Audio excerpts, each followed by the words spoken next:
Howdy farmhands, my name is Gadda and welcome back to Minecraft. Before we get into doing anything today, I just kind of wanted to sit and enjoy the scenery, enjoy the view, have a nice cup of green tea.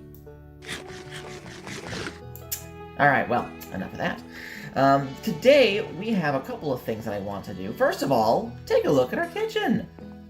I came back to this after recording last time and I'm looking around and I'm like, this actually looks quite nice. We got all of our stuff in here. We got all of our bees.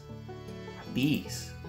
I forgot about our bees. Oh, we have bees to do today, guys. The tailor last week gave us a whole bunch of bees in a letter, which I did not know that you could send bees in the postage. I wasn't aware that was an option.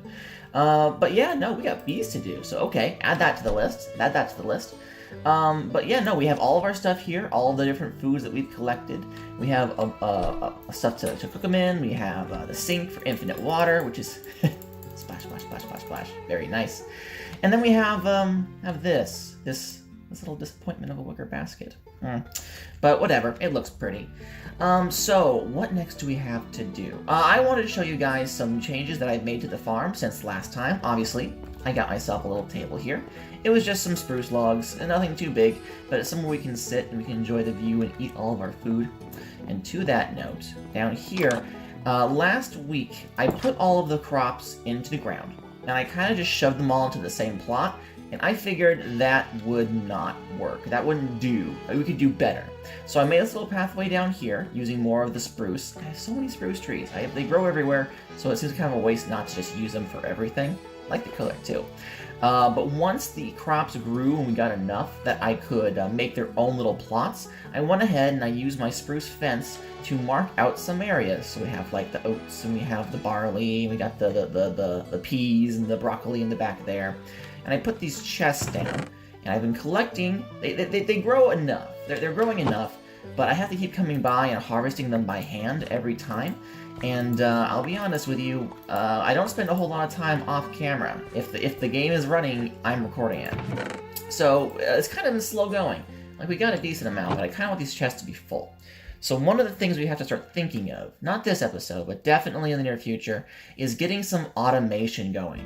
We have a couple of mods that add some machines in that would help us with that, but they're kind of involved, and there's something I want to dedicate an entire episode to, and that's not what we're working on today. What we're working on today, actually, let's go back up to the house real quick, because there's somebody who wants to see you. He's been very vocal and very loud and complaining about his current predicament. Here he is. Hello, Ewan. How was your night? Probably not all that great, considering that I put you on this fence post and just kind of left you. I'm sorry, sheepy. But today, we are going to be fixing this. We are going to be solving this problem. Excuse me, I'm trying to talk to you. Thank you. Can you focus? Thanks. We are going to be... No, oh, wow. He's mad. He wants nothing to do with me. I don't entirely blame him either. I'll be honest with you. Anyway, what we are going to do is the very last thing on our buildings list, and that is the barn. We already have... Oh, the crops are taken care of. There we go. We already have the crops taken care of. We already have Ewan, right? And he deserves a nice place to sleep. But if the last episode taught me anything, it's that we are going to need animal drops. We definitely need some place to keep and breed and cull and collect animal stuff. And the barn is where we're going to do that. So I figure we build the barn today, and then we figure out how we're going to get animals, how we're going to get them into the barn, and we will go from there. Let's go over to our tool shed and look at the materials that we have and figure out what we can make it out of, what we can make the barn from. So let's see here. Do we have... We're kind of running low on wood. We do have terracotta. I think I can color terracotta. But let's see here. We have wood. Wood is a resource we can always get a lot more of. And I think that cork adds a recipe. Well, I'm never going to find it in all this. Let's try using this instead, JEI. Let's see, colored planks? No. Planks. Yeah, here we go. So Quark adds in their stained planks. A way to color planks, regular wood. Let's see, and it is 3 stained, oh, these are vertical stained planks. Okay, so these are the regular planks. So it's any plank surrounded by red dye. We can get red dye fairly easily, I think. Yeah. Because we have all these flowers around. And that's just one poppy. There we go. That gets us a rose red. Okay. So let's make some of these stained. I'm going to need more than that. I need 2 logs. Because each one makes 4. Let's make some of these stained planks. And see how they look. Because what I want for the barn is the very classic red planks with white trim look. Let's see how this looks. Let's just plunk these down.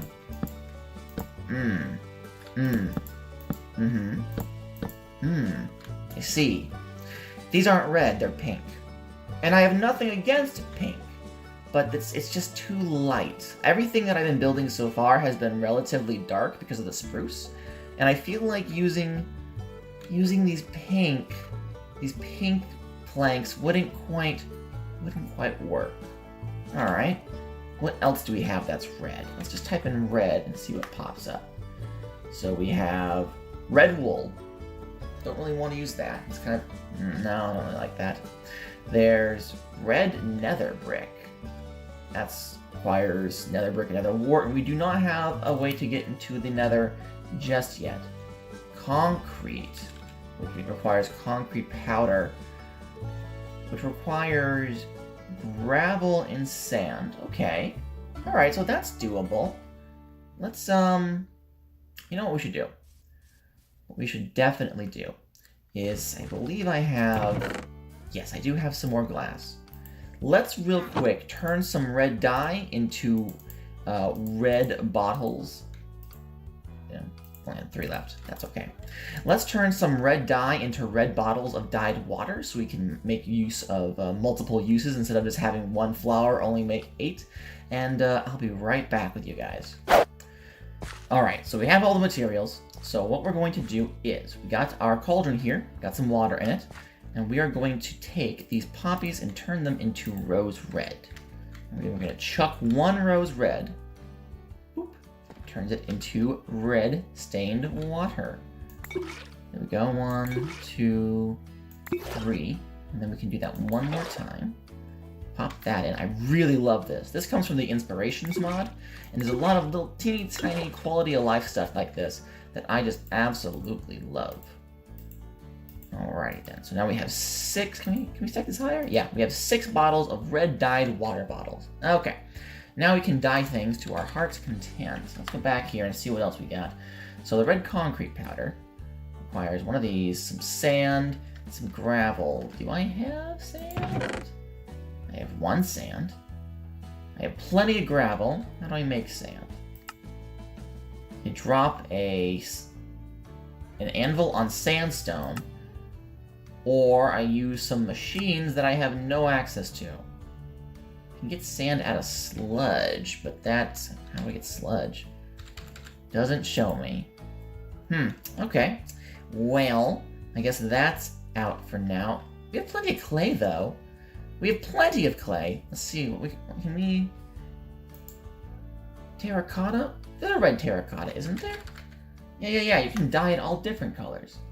Red terracotta is regular terracotta surrounded by, or rather, a dye bottle of water surrounded by terracotta. Let's make one of those and see what that looks like. And, ooh, quite like this. This is much more red.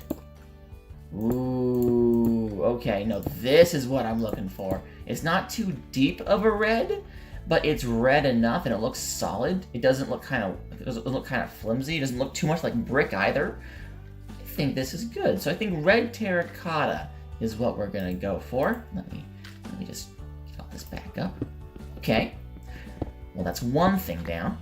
So what we're gonna need to do is smelt up all of those blocks of clay that I have and convert them into terracotta. Let's just do like 2 stacks. That should do me. If not, I can make more. And I'll dye them up real quick. And then we will cut over and we'll start working on building our barn. I'll see you guys in a second. Alright, so the barn. A place for all our sheep, for our goats, our cows, our chickens? Maybe our chickens. But mostly just a place for our livestock to stay where they're safe and warm, a place for them to lie their little heads. I've decided to place it nearby the actual patches of farmland, so I have easy access between where the food is grown and where the little animals I need to feed are located. I've started by using these spruce wood logs to map out each of the pillars of the building, and I'm using that red stained terracotta behind the pillars. By putting the terracotta behind the pillars, I give the entire build a bit of a depth to it, makes it feel like it has more dimension, isn't just a square blocks. Which, I mean, it will be in the end, but, you know.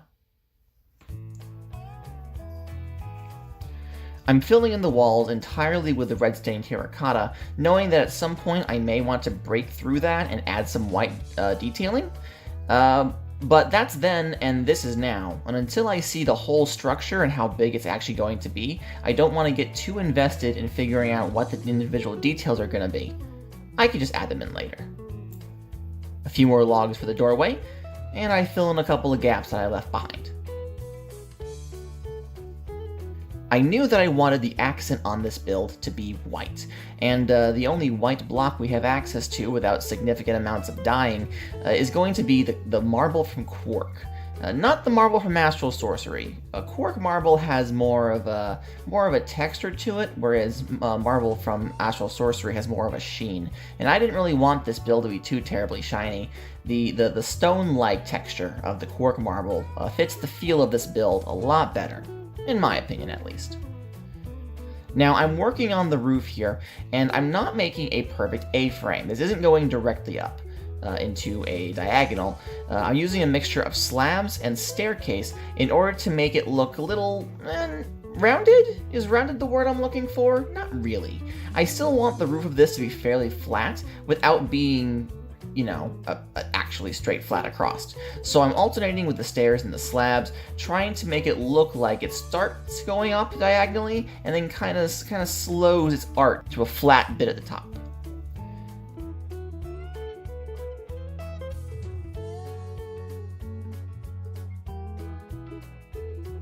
Now I tried a proper arch here to see how that looked, but it was too pointy. I didn't like it, so I broke that away and went for a more flat approach to match my initial plan. Once I had that shape in place, I knew all I had to do was drag the individual block types all the way back and I'd have my roof finished. But after I got this little lip here, I started looking around it and said to myself, this is gonna be way too much white. It's gonna look more like a candy cane than a barn.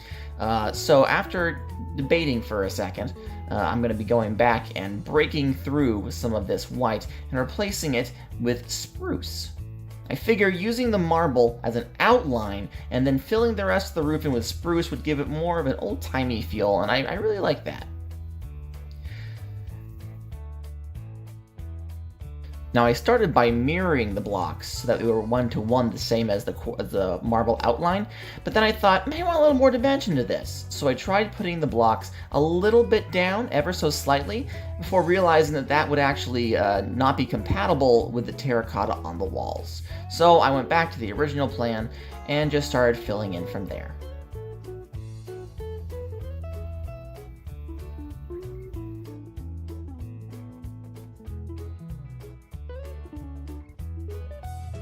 Placing stairs is still the bane of my existence. Every time I make a roof, I say to myself, why do I do this to myself? Why do I do this? Do I enjoy the torture? I don't know.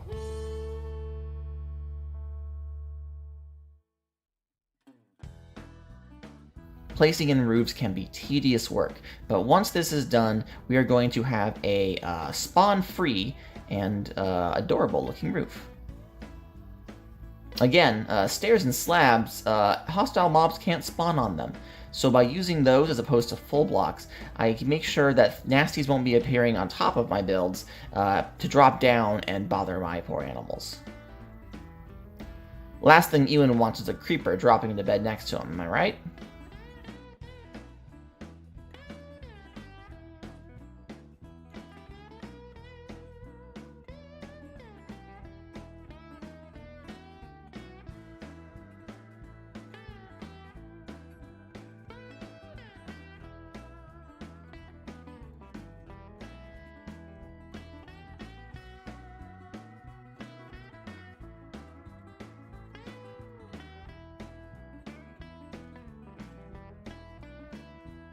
And as the camera zooms back around, we are almost about finished with this roof here. Once I get the last couple bits of spruce in place, then I have to start working on copying that marble lip from the front of the build to the back. And it shouldn't be too terribly difficult. I just have to mirror it block for block, and since the spruce blocks here are already in the same order as the marble in the front, I just gotta copy that. The trick is gonna be the underside, the overhang. You'll see here in a second, I fly back and forth. Yep, there it is. I fly back and forth to figure out, okay, so I put this block here and that block there. Using repetitive patterns in your build make it easy to replicate as you go along, especially in situations like this where I want the back to mirror the front. This particular pattern was kind of difficult for me to memorize in terms of like where exactly the slabs and the stairs went. Next time I'll probably try to make my build a little more symmetrical so this bit is easier on me. Now I come to the top here, and I start bashing away at the roof. Well, Gadda, you just put that there. What are you doing? I looked at this build, and with the flat roof, it doesn't quite stand out the way I wanted it to. A lot of my builds so far, like the mine and the house, they have a whole lot of verticality to them, which makes them stand out against the mountainside, and this barn didn't have it. So I figured I could add a little teeny tiny structure right on top. I've seen other barns in real life do this. I'm not quite sure what they're called, but they're kind of like a little steeple of sorts. And I use the same marble that I use for the roof to outline this little thing as well. I want to make sure that I'm using the same materials so they look like they match together. And once I get the roof on this in place, what I'm going to be doing is I'm going to be bashing away some of the roof underneath this little extra something here to give the barn something of a skylight. Now again, we can't have nasty spawning on the roof itself, so there's no harm with having an open air section that will allow some of the natural light to come through. It won't be perfect, we'll still need torches, but at the very least, it'll make us feel as though we're not quite so closed in. Now, as the camera pans down, look at that. This is basically what the whole barn is going to look like. I might go back up there and add some spruce fences so that the skylight doesn't look like it's so unprotected. We'll definitely need to put some decorations out front, maybe a path leading into it, maybe a couple of bushes. Those spruce leaves do nice as bushes up by the house, you may have noticed. For the most part, this is what the barn's going to look like. Now we just need to do the stuff on the inside, do the interiors. And I start by lighting the whole place up. Even with that skylight up above, it doesn't take away the fact that it's pretty darn dark in here. I just spam a whole bunch of torches for right now, but we'll have to get some proper lighting, get some lanterns or something in there to make it look a little more tasteful. I fill in the back of the wall, now that I no longer have to fly back and forth and make sure that each side is, symmetrical. And you notice that I'm having some issues where some of the slabs from the roof don't quite meet up with the blocks for the wall. That's okay. This is going to be the interior, and no one's really going to see that except for the sheep, so if they don't complain, I won't. I bring down the logs that were the supports for the upper bits, the skylight, and as we swivel around, you'll see that I start using them to place a second floor. Now I move a slab up just to make sure that anything I place on it is not going to be like floating in air, and I make the kind of a U shape, so that when you come in, you can see up, see the skylight, see what's on the second floor, but you'll be able to reach it from the back. This is probably where we're going to put some storage. If we ever get an overflow of food for the animals, this is where I'm going to have some chests or containers or whatnot to keep it all, so that when we go to feed them, we just got to zip up to the top, grab what we need, toss it down, and there we go. We have a whole bunch of happy livestock.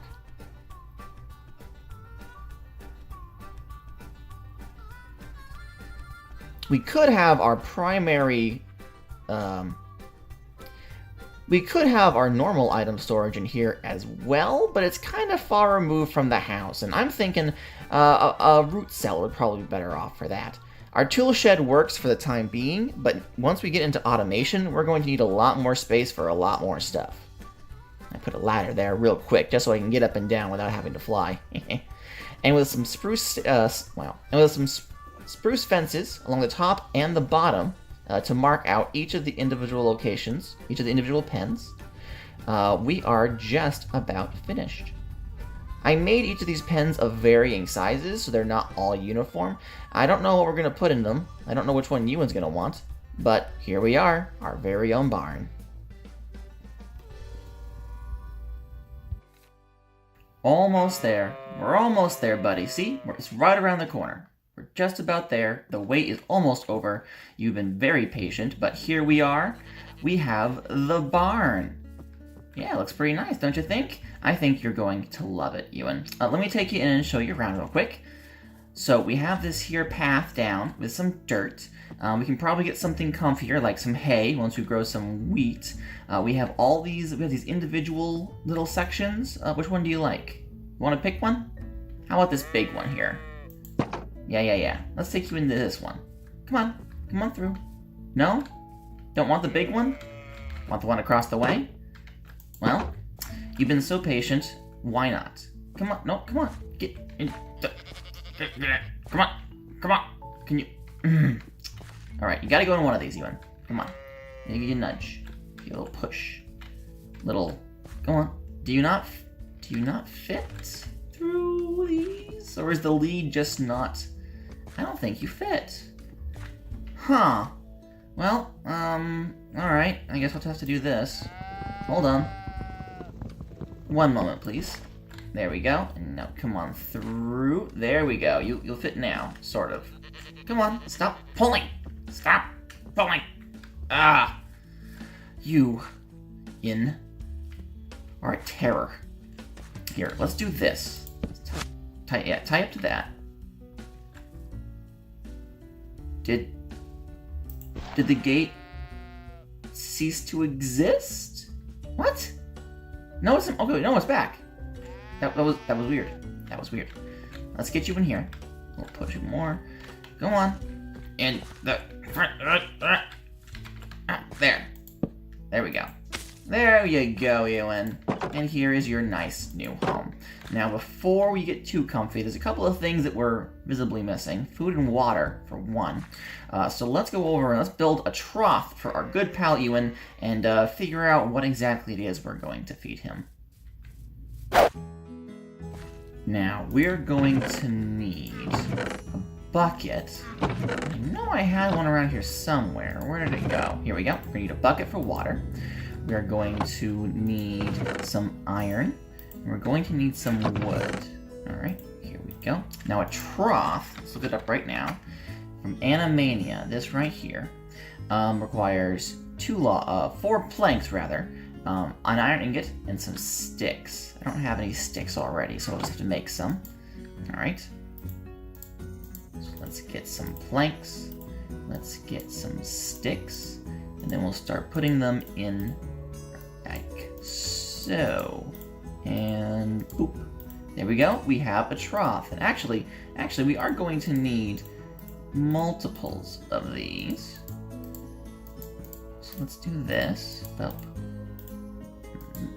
There we go. Alright, so we're going to need 1 trough for food, 1 trough for water. We can grab the water along the way, heading towards the barn, but I grabbed some food from the, from the fridge. I was going to say furnace, that's not right. From the fridge. Things that I have that I think that goats might like. We're going to have to see which one he actually wants to eat, and then focus on growing that. I don't know how picky this goat is going to be, but hopefully it won't be too much of an issue.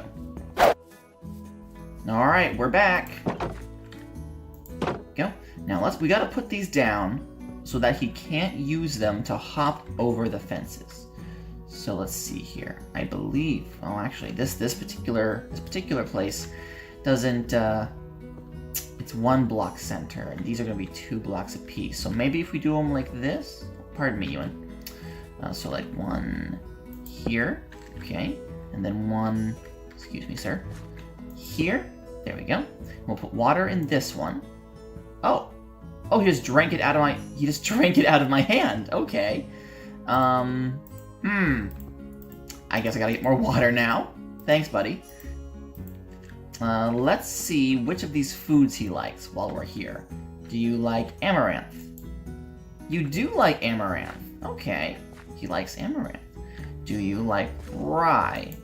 Do you like rye? Okay, we're doing good. That's the rye, this was the barley. Do you like rye? You like rye? Do you like carrots? He does not like carrots. Alright, so let's go ahead and fill a trough with amaranth. Can you not be in this trough? There we go. Oh yeah, you can see I'm putting them in, it's filling it up. We can only put 3 in at a time, and as he needs to eat, he'll go to the trough and he'll eat some, so we'll have to come back and refill this as needed. And then I guess I gotta run out and get more water. Hold on, be right back. Thirsty boy. And here's your water. There we go. These will only hold 1 bucket's worth, but we can automate this. If we can get some water pipes, probably even going from our kitchen to the sink, that's an infinite water source, and bring it over through the wall to this will constantly keep it filled with water so that Ewan never goes thirsty. Well, it's been a very long road, but finally you have a nice, safe place to call home. There you go, boy. I love you, Ewan. You're a good ram. You're a good goat. Sheep. Whatever. Actually, now that we have you all safe and secure, I kind of want to get a little bit of that wool. You don't mind, do you? There we go. Ooh, we got 2 Frisian brown wool. Thank you very much, and you're sheared. Look how silly he looks. I'm sorry, I shouldn't laugh, but oh man. Well, that's okay. We will need to have an exit here that will lead out into a little pen so you can get some sunshine, but we'll do that another time. We're almost out of time for today, and there is one thing that I promised everybody that we would do before the end of this episode, so let's take care of that.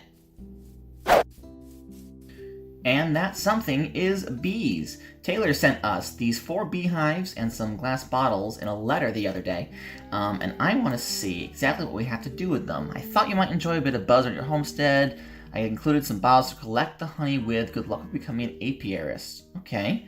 Well, she only gave me the hives themselves. This is an Animania. What do Animania bees look like? So these are all the eggs. That's meat. That's some cheese. Here's a bee nest. Beehive.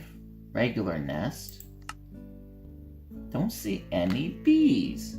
Hamster balls? Oh, I forgot there were hamsters in this mod. We gotta get ourselves a little hamster. Okay. So no bees? Do I just put these beehives down and then bees find their way to them? Let's do 1. Oh, there's already bees included in the animation. Okay. Alright, well that's nice. Alright. 1 there. Let's do 1 like diagonal behind it. And we use glass bottles to collect the honey. There's no meter on there, so I can't tell when they're full. Do I just...